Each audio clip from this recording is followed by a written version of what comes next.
So right now, here is the full game.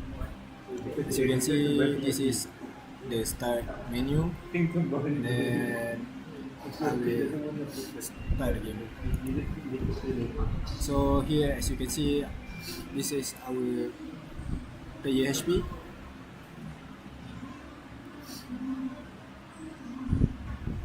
And then here's our HP and XP level.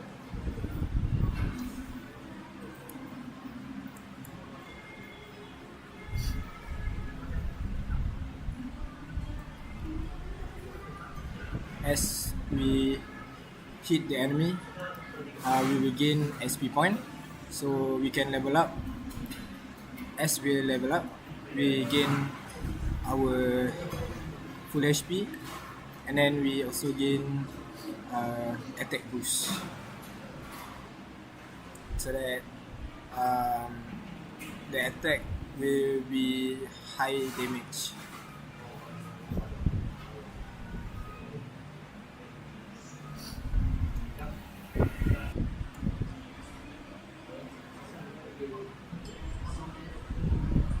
So as you can see, as we level up, we will discover new enemies. So like this one is mushroom guy. It have a lot more HP, so that it is harder to kill.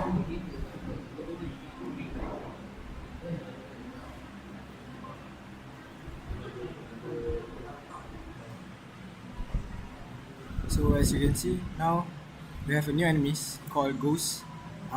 It will shoot a projectile, so it is harder to survive.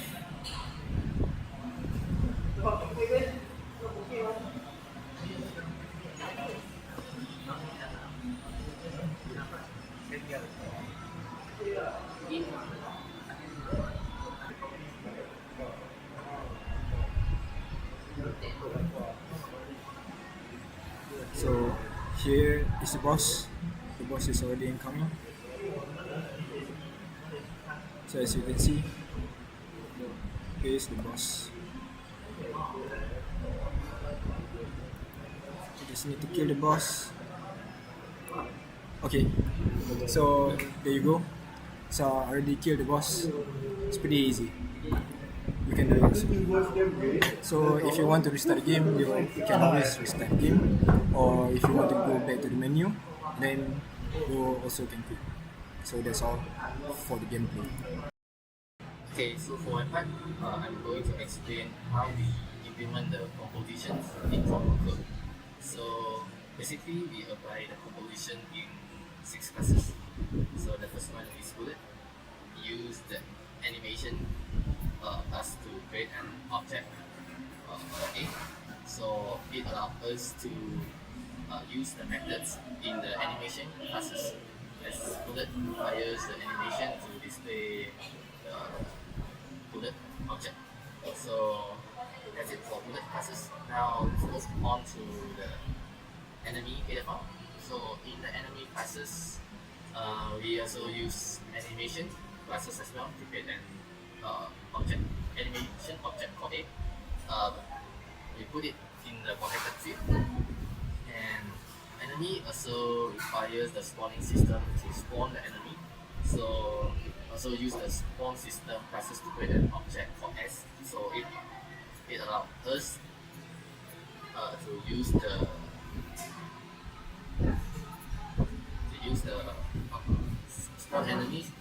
spawn enemies function to spawn the enemies. So let's look back to the enemy data file. The design some of the enemy can shoot the bullet, so we also requires the bullet classes to create an object for B, using array to set the number of bullets. I think that's all for enemy classes. Now let's move on to the entities classes.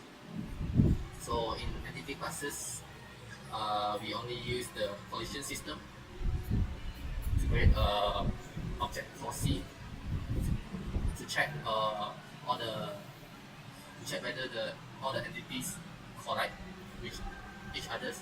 So that's it for entities classes. Now let's move on to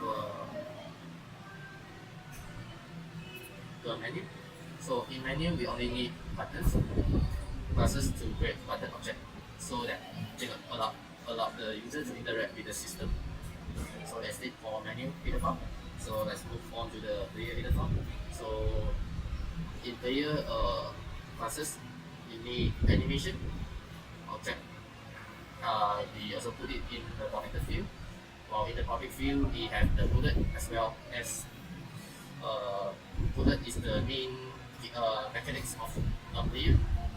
It allows the player to shoot, and level system as well, because our player has level, so it can use the functions in the level system to calculate the levels and level up the player.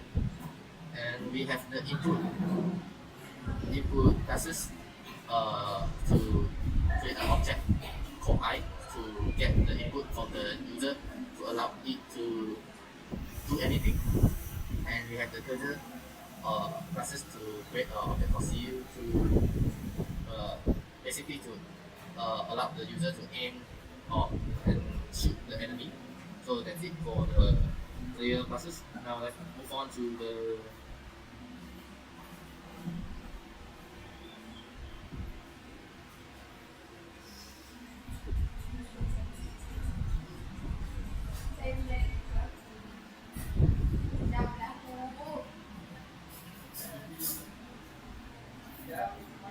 let's move on to the game scene.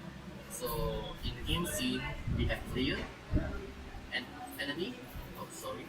So in the game scene, we have player and enemy in vector because we need to put a lot of the coordinates for the enemy. So we use vector, and we have bar to display the health and experience of the player, and time system to calculate the time, the point system to calculate the score earned by the player, and the ball, and text and button. So these are the composition that we need in the game scene. So that's it for my part. Alright, so we continue for the coding for the game.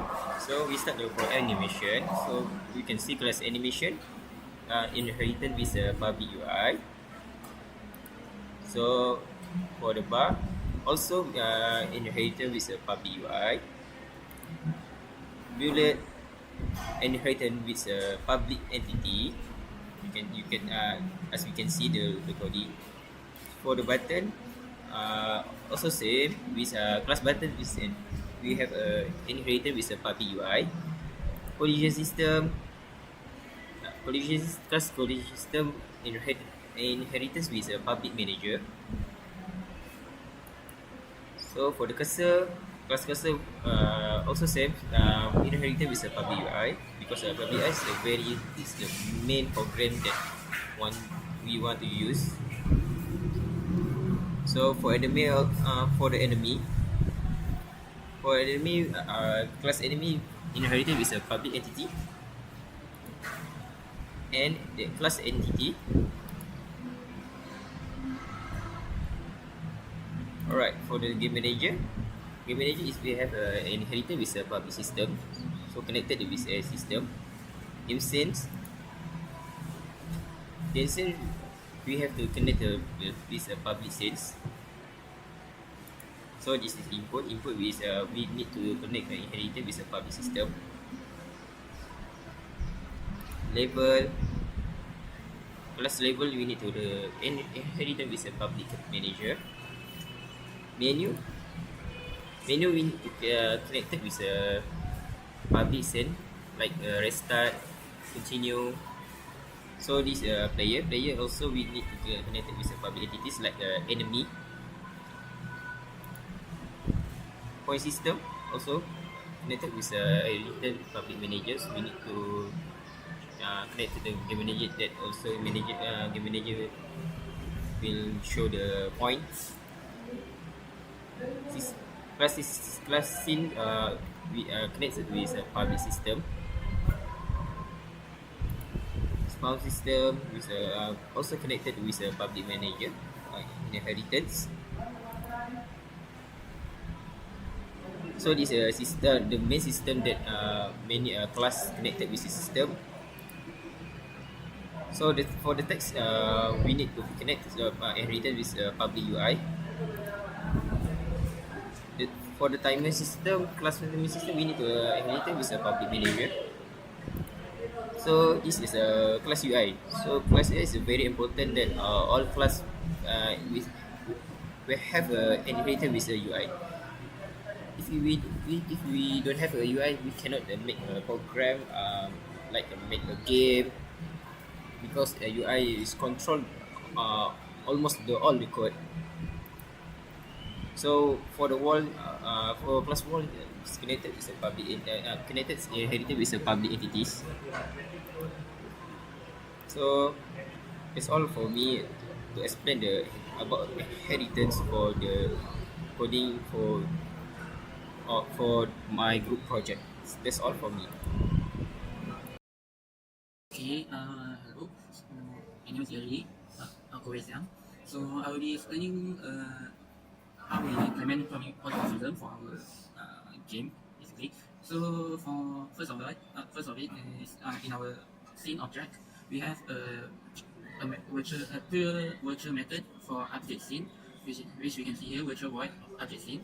So this is a pure virtual function, and then we will define it in the child method for scene, which are menu and game scene. So menu. So here we have the update scene, which is a polymorphism. The method for the polymorphism, and then here we go. We define the update scene for menu here instead. And inside the since we're using pure virtual function for the scene, we don't need to define it in the scene. And then for game scene, we also update. We also have defined it for the update scene. So the only difference in the method is for menu we have good background, and for game scene we don't have good background because we want the background to be just the black screen in the back. And then another part where we use polymorphism is for entities. So in entities, in HPP, so we have the pure virtual function for collision. So instead of having different methods for each child class of entities, for collision we just use pure virtual function in entities, and then in all the child class we define for the collide, which is here. So, but for this one, we just use the same. Like the response is the same actually for all the child class of entities, like enemy, player, but it's still polymorphism since the original entity is a pure virtual function, and we define it in each of the child class, and then delete this. Yeah, it's still the same. Okay, so those are the two parts where we use polymorphism for our code. And then for the main file, so how do we call each object? So for like enemies, so we use vector actually for to create the enemy. So we have a few enemies actually. We have first is E. And the first we have it in so in game scene we put the enemy, we have the enemy object as composition because we want it to have enemy when we create the game scene, but we put it in public because we want to use it in main vector. So we have 4 enemy here declare as in vector. So in main we will, so because we want to spawn it at a different time, so we have a certain condition, and then we will use pushback to spawn the enemy. So this one is for E, and then this one for E2. So E is for mushroom, and E2 for ghost, E3 for slime, and then the fourth one is the boss. which will spawn at after 10 minutes, and these have their own timing also for when it's spawning, and then they have their maximum size to like 20 for mushroom, 5 for ghost, and 20 for slime, and then only 1 for boss because only 1 boss. But you see use vector because technically we can use just some object like initialize just one boss, but we want to use this to basically we want to try to use vector for this also. But yeah, so okay, so for collision we have here we can see we pass pointer for the this one is wall, so pointer for the wall, so we will pass the pointer for the wall. As we see earlier in the function of his collide, we pass the pointer for entity. So for this one we want to check the collision, so we pass the collision for the wall, so we pass the straight away pass the wall for to check the collision. So okay, and then so update scene. So here we have for our scene we initialize in the main. So we have we have 5. Okay. Scene is part of where the game play. Menu, the M is for the main menu, M2 is for game over menu, M3 is for pause menu, and M4 is for winning menu. So we will check if it is current scene. If it's true, then we will play the current scene, which is for this one is the main. For this part is all for main menu. So you will check for the main menu. You will show the main menu, and then if some of the button, if the button shown is clicked, you will update the scene. So we can see it. You will update the scene to you will pass the pointer of the scene that we want to change to. Like for this one, when this one is actually the start button, so when the start button is pressed, we will update the scene to the game scene, and then the game scene will become the current scene. And in this part here, we will check if the game scene is the current scene, so it will run the code for the game scene, and you will basically run the game. And down here we have condition if we have pause menu, so we have a button for the pause menu. So when the pause menu is pressed here, so here it will stop the time and everything, and then you will update the scene to the pause menu. And in the pause menu there's few buttons that we can press. So M3. So here we have pause menu, visual pause, and then we have 4 buttons. So when the button are pressed, it will change to the scene that we want. And for continue, you will change back to the game scene, but you will just continue the game back. And this one is for restart. It shows that it's pause is false because in the game scene we have the checking for pause. If pause, we just continue the game. If not pause, then we will restart the game. And then here is for this one is to return to the main menu, and then this one is to create. Then M4, this one is for the winning scene. Technically it's just the same as the game over scene, but because of how we do the constructor of the menu, the menu can only have one specific image. You can only store one specific image. So instead of changing the constructor, we just make another menu for it. So this one is for winning, and this one is for game over.